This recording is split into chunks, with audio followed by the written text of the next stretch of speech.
Сәлеметсіздер ме, ұстаздар? Сіздермен бірге ұстаздардың әдістемелік және цифрлық құзыреттілігін арттыруға арналған канал Сандуғаш Қадырғалиевна. Алдымен ұстаздар, сіздерден менің каналыма тіркеліп, әдемі пікірлеріңізді қалдырып, қазақша контентті қолдап, пікір қалдыруыңызды сұраймын. Менің каналымнан әдістемелік және цифрлық құзыреттілікті дамытуға бағытталған видеоларды таба аласыздар. Барлық сыныптың тақырыбына қолданылатын қарапайым әдіс түрі сабақты меңгертуде қандай сөздерді есте сақтағандығы жөнінде осындай қағаздарды бірнеше вариантта таратып, мысалы мына жерде басқаша тұр, мысалы мына жерде басқаша тұр деген сияқты оқушылардан вертикально, горизонтально және диагонально бағытта сөздерін табуды талап етіп, осылай оқушылардан тапсырма түрін алуға болады.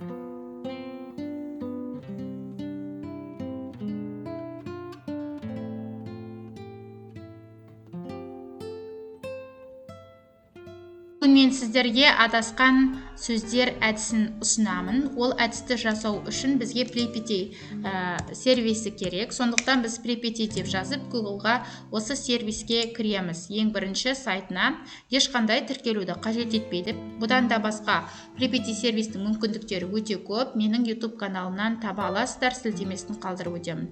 Мына жерде pripyty word search деген бар. Міне мына жерде Greet word search дегенде instructions деген батырманы басамыз. Осы жерде make a copy this template дегенді басамыз. Көшірме жасау дегенді басамыз. Және осы жерге words деген жеріне біз өзіміздің қандай сөзімізді береміз, сол сөздерімізді енгіземіз. Яғни бұл жерде өзгеріс енгізе берсек болады. Яғни сіз мысалы қандай да бір тақырып өттіңіз, сол тақырыпқа қатысты сөздерді енгізесіз. Қазір мен өзімнің пәніме өзгертіп аламын. Алгоритм деген сөз болуы мүмкін, және ол тармақталған деген болуы мүмкін. Келесі ол таңдау деуген болуы мүмкін. Келесі ол оператор.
Міне осы сөздерді мен толық дайындап алдым.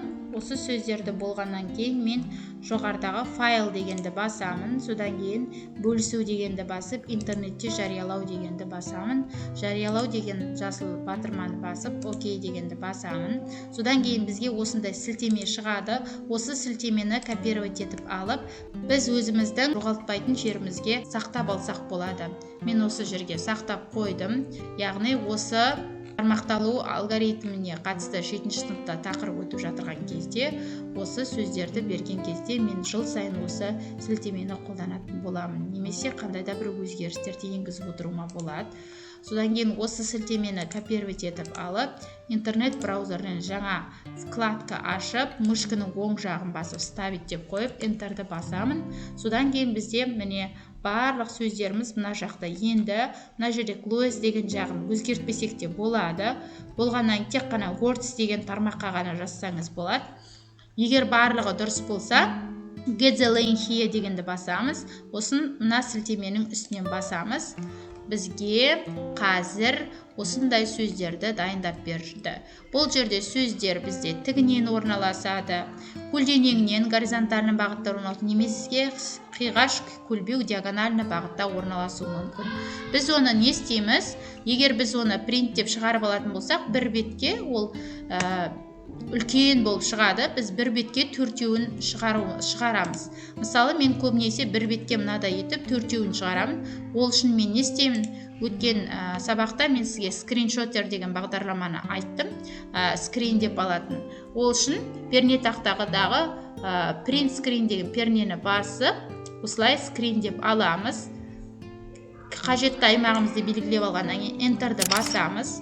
Бізге осы суретті сақтап береді болады. Осы суретті осы жаңа вкладкаға автоматты түрде шығарғаннан кейін мышканың оң жағын басып, копировать деп, қандай да бір Word документті алып, әкеліп қоямыз осында.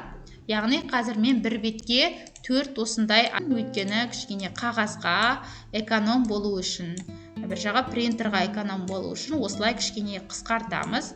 Сонымен қатар біз мына жерге келіп, мына жердегі обновить деген батырманы басып, мысалы мына жерде таңдау деген бізде тұрса, енді екіншінде ол балаларға әртүрлі нұсқада ұсынсаңыз болады. Обновитті басамыз, өзгеріп кетті. Тағы да print screenді басып, осыны біз тағы да скриншоттап аламыз. Бізде энтерді басқаннан кейін сохранить етіледі. Жаңа вкладкада оны копировать етіп алып, жаңаға ашқан жаңа құжатымызға әкеліп қоямыз. Сосын кішірейтіп аламыз. Обтекание по контуру деп еркін жылжытуға ыңғайлы қылып аламыз.